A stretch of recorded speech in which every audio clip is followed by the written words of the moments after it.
जय हिंद दोस्तों। स्वागत है आप सबका dream defence study YouTube channel पर। और मैं आपके लिए लेकर आया हूं टॉप 10 क्वेश्चंस जो कि air force navy and coast guard exam के लिए मोस्ट इम्पोर्टेंट होने वाले हैं। तो बने रहिए मेरे साथ और देखते हैं कैसे क्वेश्चंस हैं, क्वेश्चंस का लेवल क्या रहता है। तो मैं बिना टाइम वेस्ट किए हुए क्लास को स्टार्ट करता हूँ। देखता हूँ question number first. Question number first में दिया है किस युग्म की विमाएं समान हैं, सेम डायमेंशन कौन सी हैं। ऑप्शन दिया है, first option work and power, and second option density and relative density, third option momentum and impulse, and option fourth stress and strain.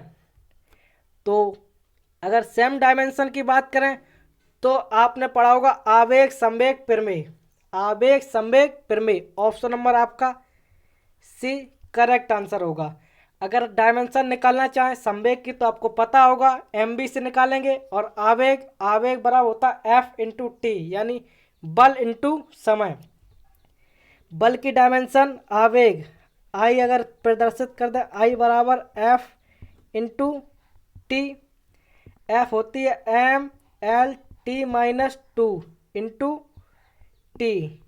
T की डायमेंशन इस प्रकार से, अगर इसको जब सॉल्व करेंगे तो आएगा M L T minus one, ये आएगी डायमेंशन आवेग और संवेग की।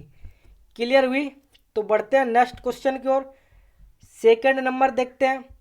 दिया है माना कि ए बराबर 2i cap plus J cap, and B बराबर दिया है 3j माइनस के कैप, तथा सी बराबर दिया 6i cap minus 2k cap.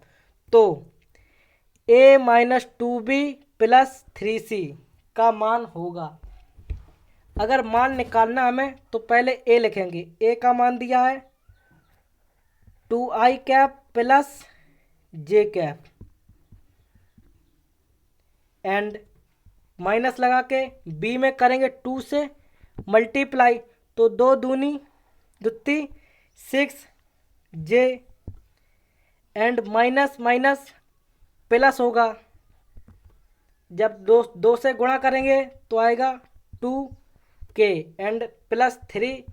अब सी में करेंगे 3 से मल्टीपल, तो 3 से करेंगे 6×18i cap minus दुत्ती 6k cap.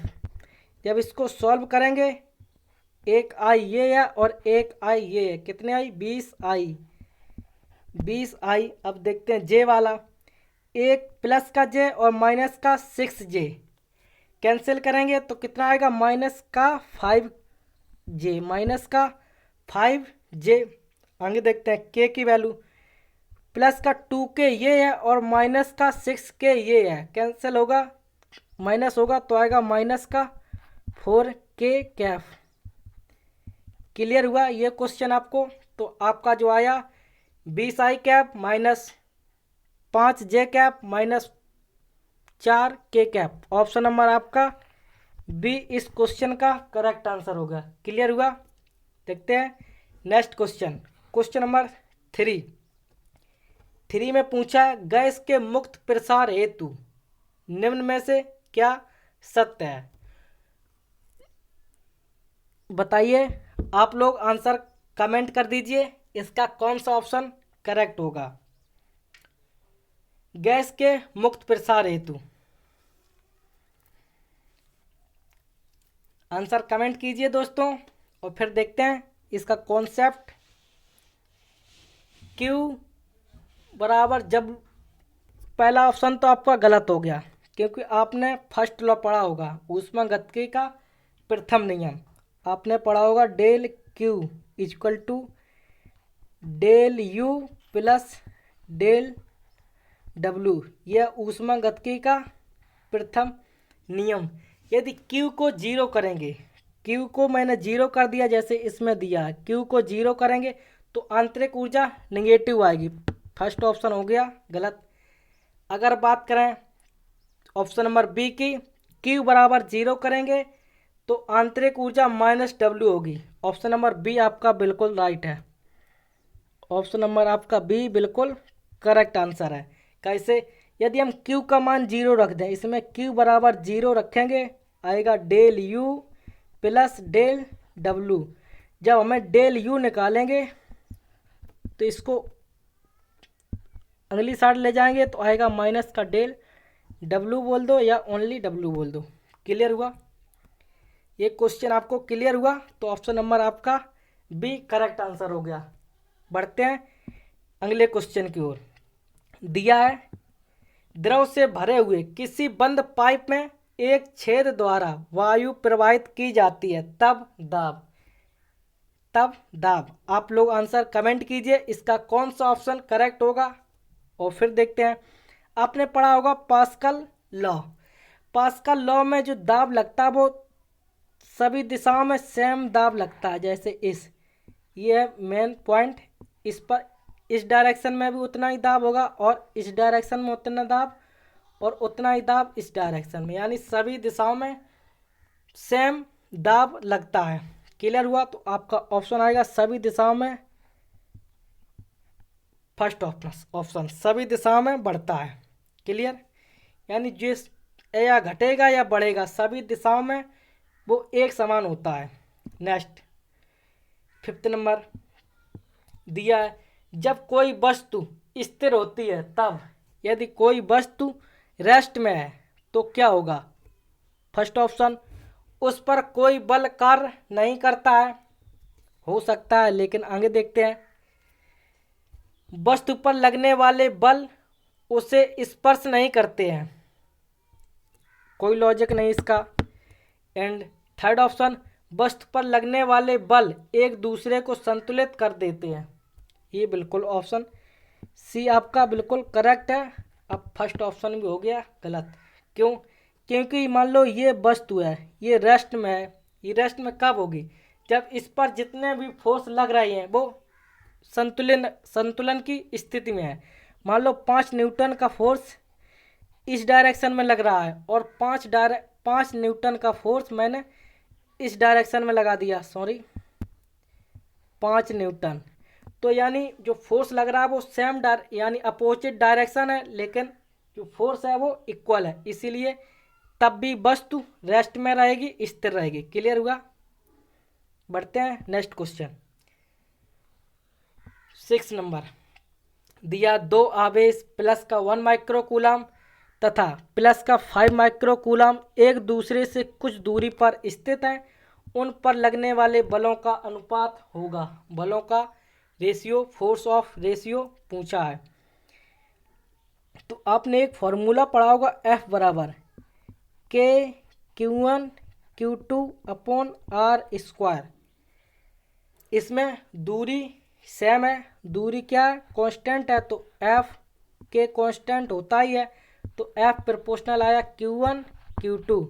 अब आवेश देखते हैं, अगर ये मान लो प्लस का 1 माइक्रोकूलम है और ये प्लस का 5 माइक्रोकूलम है, 5 माइक्रोकूलम, तो ये इस पर बल लगाएगा और ये इस पर बल लगाएगा, यानी एक दूसरे पर ये फोर्स लगाते हैं। तो इसका जो वैल्यू होगा, अगर मान रखेंगे दोनों का F1 अनुपात F2 करके, तो जो मान आएगा वो आएगा 1:1। ऑप्शन नंबर बी आपका करेक्ट आंसर होगा। ये क्वेश्चन आपको क्लियर हो गया? तो बढ़ते हैं नेक्स्ट क्वेश्चन की ओर। 7 नंबर दिया, गुरुत्वीय बल न्यूनतम होता है। जो गुरुत्वीय बल है वो किस जगह सबसे कम होता है, मिनिमम होता है। आइए देखते हैं इसका कॉन्सेप्ट। आपको मैंने एक बार एक क्वेश्चन आया तो जी को लेकर, तो पहले समझते हैं जी का कॉन्सेप्ट। अगर बात करें जी, तो जी इक्वेटर भूमध्य रेखा के लिए कम होती है, जी पोल जीपी, यानी जो गुरुत्वीय त्वरण होता है वो भूमध्य रेखा पर न्यूनतम और पोल पर अधिकतम होता है। क्लियर हुआ? पोल पर अधिकतम होता है। अगर आपने फोर्स पढ़ा होगा, फोर्स F बराबर mg, जब g बढ़ेगा तो F भी बढ़ेगा, यानी भूमध्य रेखा पर बल न्यूनतम होगा। क्यों? क्योंकि भूमध्य रेखा पर जी घटता है और जब जी घटेगा तो फोर्स भी घटेगा। ऑप्शन नंबर आपका आएगा ए नंबर करेक्ट आंसर। क्लियर हुआ? तो बढ़ते हैं नेक्स्ट क्वेश्चन की ओर। क्वेश्चन नंबर 8 दिया है, जब आवेशित संधारित्र की प्लेटों के मध्य परावैद्युत पदार्थ रख दिया जाता है तो उनके मध्य वैद्युत क्षेत्र होगा। आपको रिलेशन पूछा है माध्यम में वैद्युत क्षेत्र की तीव्रता, तो निकालते हैं। माध्यम में वैद्युत क्षेत्र की तीव्रता का फॉर्मूला होता है E M equal to E upon K. E upon के। यदि मैं परावैद्युत पदार्थ रख दें, यदि किसी संधारित्र में परावैद्युत पदार्थ रख देंगे तो के का वैल्यू बढ़ेगा। जब के बढ़ेगा तो इलेक्ट्रिक फील्ड डिक्रीज करेगी, घटेगी। ऑप्शन नंबर आपका ए करेक्ट आंसर हो जाएगा। अगर आपसे पूछ दे पोटेंशियल और परावैद्युत पदार्थ के में रिलेशन, तो वो एक बार देख लेते हैं। उसके लिए जो आएगा वो आएगा माध्यम में विभव इक्वल टू वी अपॉन के। ये आएगा रिलेशन विभव के लिए। अगर आपसे पूछ दे फोर्स के लिए, तो एक बार फोर्स के लिए देख लेते हैं। अगर फोर्स पूछे तो आएगा एफ अपॉन के। एफ अपॉन के ये होता है फोर्स के लिए। एक और कॉन्सेप्ट बनता है धारिता को लेकर। अगर आपसे धारिता पूछ दे तो धारिता का लॉजिक है सी एम इक्वल टू सी के। सी एम इक्वल टू सी के, ये धारिता का लॉजिक। यानी आप कंपैरिजन कर सकते हैं कि केवल धारिता में परावैद्युत पदार्थ डायरेक्ट प्रोपोर्शनली है, बाकी जितने भी है पोटेंशियल पूछे या इलेक्ट्रिक फील्ड पूछे या आपसे फोर्स पूछे, सभी में इन्वर्सली प्रोपोर्शनल होता है। ओनली आपको धारिता याद रखनी है, धारिता के समानुपाती होती है। अब अगर धारिता की बात करें तो धारिता में यदि परावैद्युत पदार्थ रखेंगे तो जो माध्यम में धारिता है वो इंक्रीज कर जाएगी। क्लियर हुआ? ये क्वेश्चन आपको क्लियर हुआ? पढ़ते हैं अगले क्वेश्चन की ओर। क्वेश्चन नंबर 9 दिया है, स्प्रिंग तांबे की अपेक्षा स्टील के तार की क्यों बनाई जाती हैं? क्योंकि जो स्टील होता है वो तांबे की अपेक्षा बहुत अधिक प्रत्यास्थ होता है, इसीलिए जो स्टील है वो तांबे की अपेक्षा बहुत अधिक प्रत्यास्थ होता है, इसीलिए स्प्रिंग स्टील की बनाई जाती हैं। क्लियर हुआ? बढ़ते हैं नेक्स्ट क्वेश्चन। और आज की क्लास का ये लास्ट क्वेश्चन है। और ये क्वेश्चन आप लोगों को अगर आंसर पता हो, कॉन्सेप्ट पता हो, तो इसका आंसर कमेंट बॉक्स में ज़रूर बताना। और मैं आपको बता रहा हूँ इसका जो लॉजिक है वो फॉर्मूला आएगा एच बराबर होता है 2t cos theta upon rho g R. यदि क्रांतिक ताप बोला है, यानी थीटा बराबर कितना है 90 डिग्री।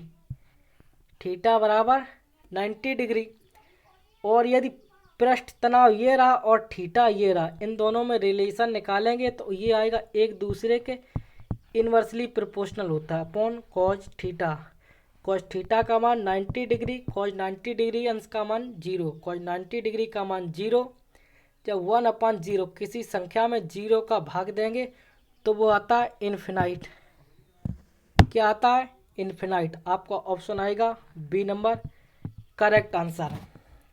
तो अगर आपसे इसी से बनता है जूरेन लॉ, एक बार जूरेन लॉ देख लेते हैं। जूरेन लॉ होता है एच प्रोपोर्शनल 1/r। ये होता है जूरेन लॉ। इसका भी कॉन्सेप्ट बहुत ही इम्पोर्टेंट है, बिल्कुल आप ये कॉन्सेप्ट भी याद रखना। तो आज की क्लास का ये लास्ट क्वेश्चन था। क्लास कैसी लगी, क्वेश्चंस कैसे हैं, कमेंट में ज़रूर बताना। और यदि क्लास पसंद आई हो तो क्लास को लाइक कर दीजिए और अपने दोस्तों के साथ शेयर कर दीजिए, ताकि और भी मेरे दोस्त मेरी क्लास में जुड़ सकें और वो इस क्लास का बेनिफिट ले पाएँ। और कमेंट बॉक्स में यदि आपको कोई भी डाउट हो तो कमेंट बॉक्स में आप कमेंट करके पूछ सकते हो, मैं आपको रिप्लाई 100% दूंगा। तो आज की क्लास यहीं समाप्त करते हैं। जय हिंद, जय भारत, वंदे मातरम।